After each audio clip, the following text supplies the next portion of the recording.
To see what happens behind the closed doors of mountain warfare training, I'll spend 3 days at the center. Marines will typically be here for 4 weeks. But beyond the grueling physical challenges, I wanted to find out what it takes mentally to get inside the heads of the Marines and their instructors. It all begins at the base camp. In spite of its remote location, now I downhill ski, so I really thought I had a leg up. But I was wrong. Oh, was I wrong. Whoa. Whoa. For someone who knows how to ski, I sure feel dumb. I was really surprised because I thought I would do better because of the fact that I skied. If you have really good downhill ski habits, it'll help you some. The hardest to teach are those who come with a different set of skills. Sergeant Ogle prepared me for a march the troops must take over the mountain. Right here? And then tighten.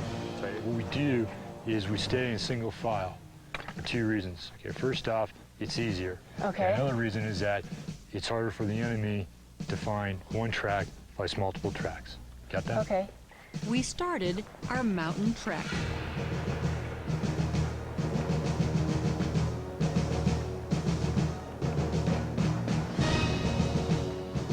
Okay, Joan, let's go up the hill. At an elevation above 9,500 feet, my breathing deepened and my lungs labored in the thin air.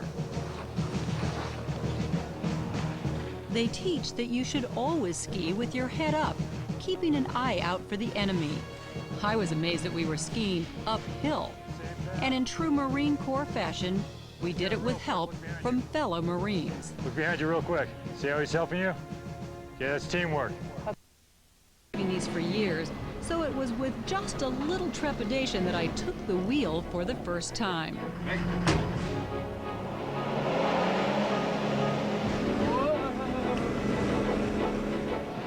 Driving on flat terrain through slushy snow felt more like driving an oversized station wagon than a 6-ton military vehicle.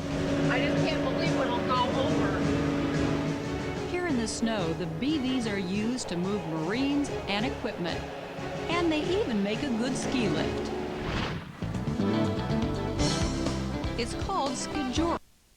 It's time for my team to huddle. We hurried out through the slushy snow to the LZ. As we gathered tightly together, the sound of the CH-47 grew louder until we were blasted by the rotor's 100-mile-an-hour wind.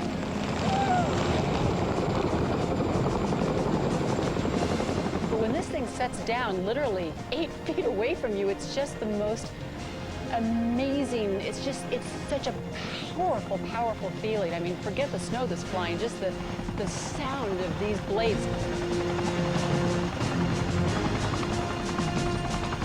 But I think Americans have learned that the guys on the ground are only as good as the support that's going to come in, bring them, drop them down, and pick them up. You're absolutely right, and we'll never leave anybody on the ground if we can avoid it.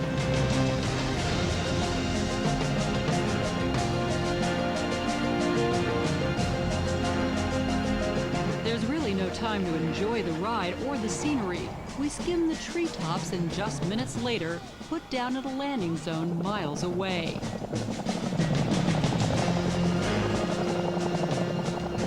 We huddled again as the helicopter took off.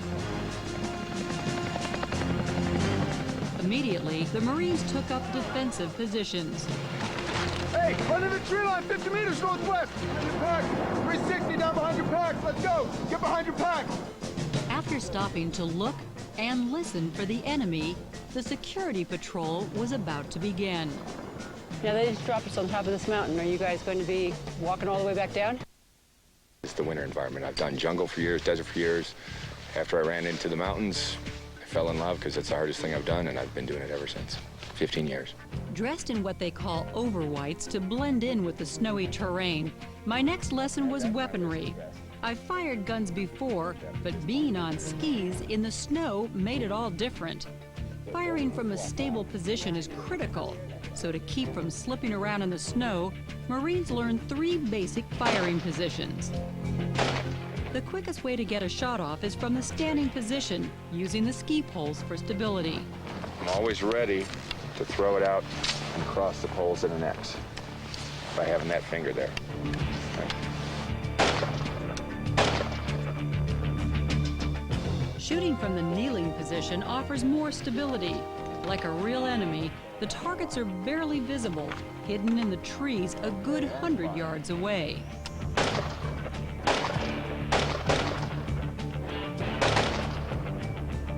Gunny Gardner caught what seemed like a small mistake I made, dipping the M16's muzzle into the snow.